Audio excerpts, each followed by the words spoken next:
Misalmot ang naggadayang establishmento sa Mindanao sa nationwide simultaneous fire drill. Bureau of Fire Protection mas gipakusgan ang kampanya aron malikayan ang sunog. Dugang detalye sa report ni Kent Abrigana. Pasado alas 8 sa buntag adlong Miyerkules, dihang mitingog ang fire alarm sa usa ka mall sa Davao City.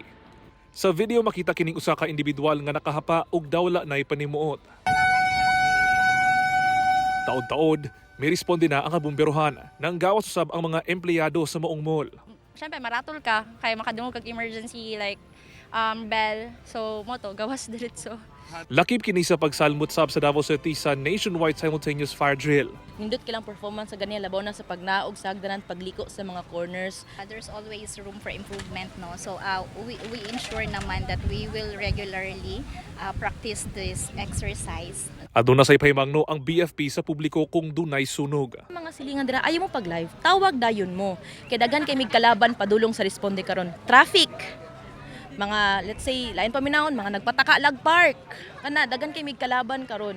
So earlier daw you call makaglarga dayon mi. Misalmot sab ang Zamboanga City sa nationwide simultaneous fire drill nga gipay gayon sa usa ka mall sa Dakbayan. Gibansay ang kapin 200 ka mga empleyado sa mga fire alarm o evacuation signals. Lakip ang evacuation routes o procedures panahon sa sunog. Gitudluan sab sila sa insaktong paggamit sa fire extinguisher.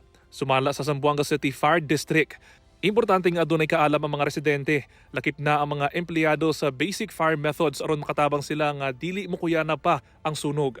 Sa General Santos City, nakikiusasab ang Dakbayan sa Fire Safety Awareness Campaign sa Bureau of Fire Protection karong Fire Prevention Month. Sumala sa BFP Gensan, matag adlaw ilang ginapakusgan ang fire truck visibility sa Dakbayan. Tingwa ni ini nga maminusan og mapugnan ang mga kadaot hatod sa sunog, dili lang sa mga istruktura, apan lakip na sa kinabuhi sa tawo ug binuhing hayop.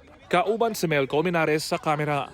Ako si Kent Abrigana para sa One Mindanao.